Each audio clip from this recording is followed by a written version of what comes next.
Sual 23.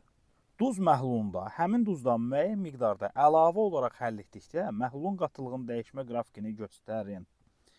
Ümumiyyətlə, düstura diqqət edək. Omega bərabərdir. Həll olan maddənin kütləsi bölünsün məhlulun kütləsi vurulsun 100%. Və biz bu deməli düsturdan görürük ki, həll olan maddənin kütlə payı ilə həll olan maddənin kütləsi arasında düz asılılıq var. Ona görə də düzgün cavabımız C variantıdır.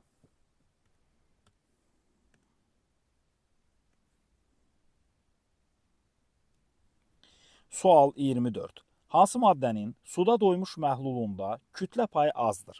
Suda yaxşı həll olan maddələrin doymuş məhlullarında kütlə payı artıq olur. Amma suda pis həll olan maddələrdə doymuş məhlullarda kütlə payı az olur. Ona görə düzgün cavabımız B variantıdır. Çünki B variantı kalsium sulfat suda çox pis həll olan maddədir. Onun doymuş məhlulunda kütlə payı az olacaq.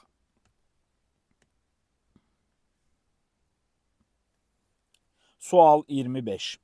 Hansı maddənin doymuş məhlulunda kütlə payı azdır? Düzgün cavabımız olacaq polimbum sulfat. Suda pis həll olan maddələrin doymuş məhlullarında həll olan maddənin kütlə payı az olur. Polimbum sulfat da suda pis həll olan maddədir.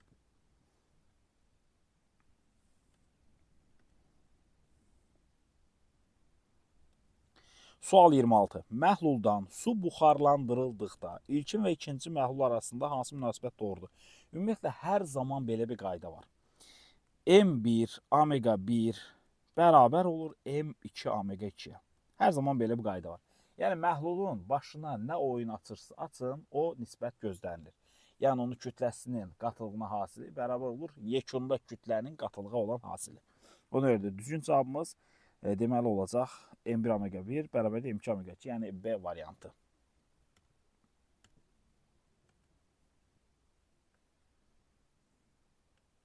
Sual 27. Məhlula su əlavə etdikdə ilkin və ikinci məhlul arasında hansı münasibət doğrudur? Hər zaman deməli məhluldan istəyirsiniz su əlavə eləyin, su çıxardın. İstəyirsiniz duz əlavə eləyin, duz çıxardın. Nə edirsə eləyin, ilkin məhlulun kütləsinin qatılığına hasili bərabər olur son məhlulun kütləsinin qatılığına hasili. Yəni düzgün cavabımız B variantıdır.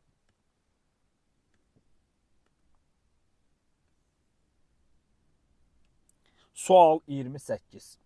Bizə nə vermiş? Su vermiş və natrium vermiş. Bunlar qarışdırılıb, reaksiya gedib. Aralarında əmələ gəlib natrium OH və hidrogen. Bizə nə deyir? Baxın, deyir ki, M1 qram natrium, M2 qram suda həll edildikdə natrium hidroksid məhlulu hazırlanır. Məhlulun kütləsi üçün hansı münasibət doğrudur, deyir. Belə başa düşək. Məsələn üçün biz burada nə görürük? Görürük ki, deməli, burada 46 qram natrium var. Niyə 46 dedim? Çünki natrium ayrı 23-dür, 2 oranı 46-dır. Burada olan su da 36-dır. Burada olan natrium hidroksidin kütləsi də deməli 23, 17, 40, 2 vuram 80. Burada olan hidrogen də 2 qramdır. Niyə bunları verdim dəyərli dostlar? Belə təsəvvür edin. Baxın, belə bir şey var. Bir qabımız var. Bu qabın içərisində çoxlu miqdarda su var. Məsələn üçün deyək, M1 qram su var. Siz də bunun üzərinə əlavə edirsiniz natrium. Hansı ki, əlavə elədiyiniz natrium da M2 qramdır. Və sizin əlavə elədiyiniz natriumdan alınacaq natrium hidroksid, həmin o natrium hidroksid su çoxdur. Suyun bir qismi natriumdan reaksiya girib natrium hidroksidi verəcək, reaksiyada olduğu kimi. Bir qismi isə artıqdır. Həmin o artıq qalan su da natrium hidroksidi həll eləyərək natrium hidroksidi məhlulunu əmələ gətirəcək. İndi baxın, şagird elə bilir ki, mən M1 qram burada su var idi. M2 qramda natrium əlavə eləsəm, yekunda qabın içindəki maddənin kütləsi M1 plus M2 olacaq. Amma elə olmur. Niyə? Çünki buradan hidrogen qazı ayrılır axı. Onda belə çıxır ki, bu ayrılan hidrogen qazına görə yekunda qabın kütləsi, baxın, yekunda deyirəm, yekunda qabdakı maddənin kütləsi, ilkin suyun kütləsi və ora əlavə olunan natriumun kütləsindən az olur. Səbəb, çünki buradan hidrogen çıxdı deyə. Ona görə də düzgün cavabımız olacaq 3-cü, yəni B variantı.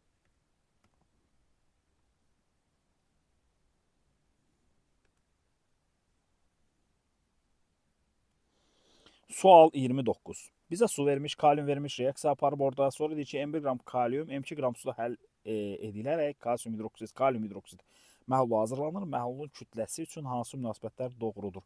Belə düşünək, bir qab verildi bizə. Bu qabın içərisində çoxlu miqdarda su var. M1 qram su var idi. Bura nə əlavə elədik? Bura əlavə elədik. Deməli, kalium. Bura kalium əlavə eləmişik, hansı ki, onun da kütləsi M2 qramdır. Deməli, yekunda qabın kütləsi əslində M1 plus M2 olmalıydı. Qabdakı maddənin kütləsi olmalıydı. Amma olmur. Niyə? Çünki bu reaksiya baş verəndə buradan hidrogen qazı ayrılır. Ona görə də yekun qabın kütləsi hər zaman ayrılan hidrogenə görə M1 plus M2-dən balaca olur. Yəni, düzgün cavabımız olacaq 2. Yəni, E variantı.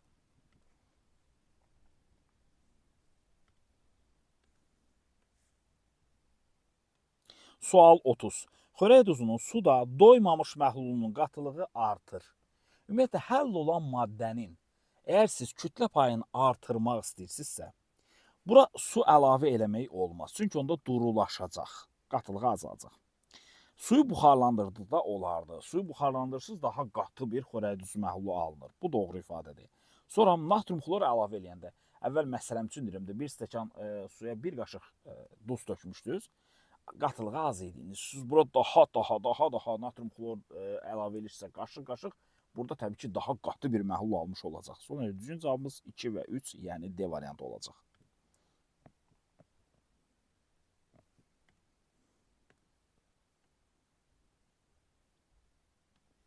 Sual 31. Xörək duzunun suda doymamış məhlulun qatılığı azalır. Qatılığı azaltmaq üçün bura su əlavə eləyəcək. Ümumiyyətlə, belə bir şey var da, omega bərabərdir. M həll olan bölünsün məhlulun kütləsi. Məhlulun kütləsi də nədir? M həll olan üstə gəlirəm M həll edici. Vurulsun 100%. Bizim məhlulumuzun qatılığının düsturu budur.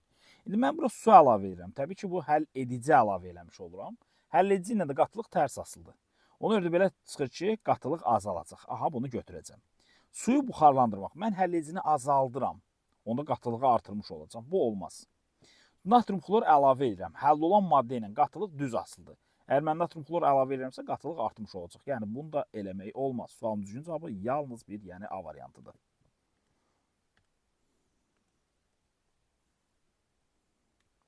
Sual 32. Eyni temperaturda hazırlanmış doymuş məhlulların natrium sulfatın və kalsium sulfatın kütlə payları arasında hansı münasibət doğrudur?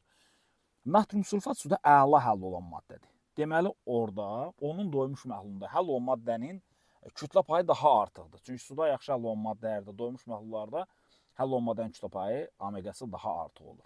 Amma kalsium sulfat suda pis həll olan maddədir. Suda pis həll olan maddənin də doymuş məhlullarda həll olan maddənin kütlə payı daha aşağı olur. Ona görə də omega 1 omega 2-dən böyükdür. Yəni E variantı.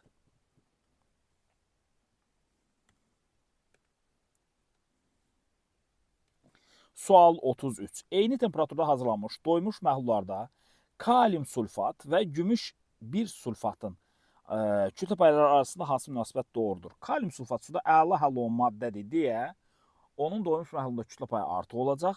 Gümüş bir sulfatsa suda pis həll olan maddədir deyə onun doymuş məhlulunda həll olan maddənin kütlə payı daha az olacaq. Onda omega 1 omega 2-dən böyükdür, yəni B variantı.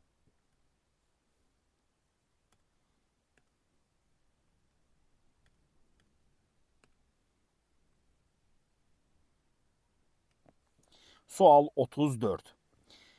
Bizə nə verilmiş? Deməli, M1 kütləli omega 1 qatılıqlı bir məhlul, sonra M2 kütləli omega 2 qatılıqlı ikinci məhlul verib və deyir ki, bunları bir-birinə qarışdır, omega 3 qatılıqlı bir məhlul al. O zaman biz nə edəcəyik? Bunun üçün biz deməli çarpaz metod, yəni qarışdırma üsulu, çarpaz metod, müxtəlif cür bunu adlaya bilərsiniz. Bu metoddan istifadə edəcəyik. Bu metoddan da istifadə edəndə çarpaz istiqamətdə qatılığı çox olandan qatılığı az olanı çıxırıq. Şərtdə baxın, bizə deyib ki, omega 2 omega 1-dən böyükdür. Yəni, omega 2 daha böyükdürsə, nə baş verəcək? Omega 2-dən omega 3-ü çıxacaq. Omega 3 də bu arada bunların arasındadır. Yəni, omega 2 əgər omega 1-dən böyükdürsə, bu o deməkdir ki, omega 1, sonra omega 3, omega 2. Baxın, belə bir şeydir. Hər zaman deməli, yekun qatılıq bu qatılıqların arasında olur. Yəni, balicidən balicə, böyükdən böyük ola bilməz. Balici ilə böyüyün arasında olur.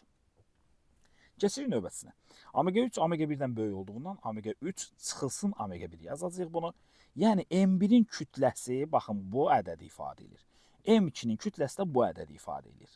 Qısası, əgər bizə M1 bölünsün M2 deyirsə, bu gördüyünüz ədədə böləcəksiniz. O da harada göstərilibdir dəyərlər, harada göstərilibdir? D variantında göstərilibdir.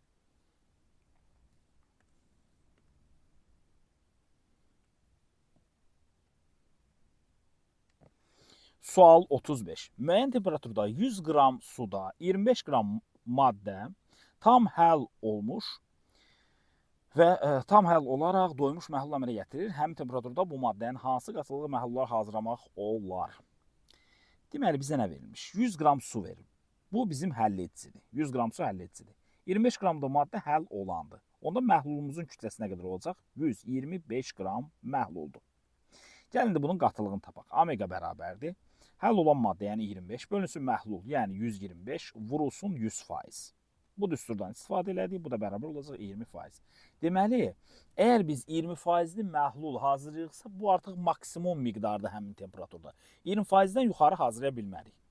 Onda əgər bizə hazırlamaq olar deyirsə, 20%-dən aşağını götürəcək. Yəni 5% də hazırlamaq olar, 2% də 10% də hazırlamaq olar, amma 30% də hazırlamaq olmaz. Maksimum 20% də hazırlaya bilərəm. 1, 2, yəni düzgün cavabımız C variantı olacaq.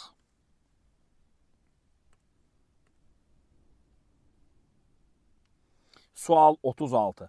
Bizə 2 dənə məhlul verib. Deyir ki, məhlulları qızdırdıqda ilk anda onlardan ayrılan X və Y maddələrini müəyyənləyin.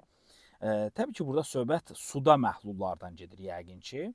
Sulfat turşusunun suda məhlulunu qızdırsaq, sulfat turşusunun qaynama temperaturu suyun qaynama temperaturundan yuxarıdır deyə birinci uçan maddə olacaq su. Yəni H2O olacaq X maddəsi. Həmçinin H2PO4-ün suda məhlulunu da qızdırdıqda H2PO4-ün qaynama temperaturu suyun qaynama temperaturundan artıq olduğundan ilk öncə buxarlanan olacaq su. Yəni bizim bu misalımızda Y su olacaq. Belə çıxır ki, doğru cavab B variantıdır.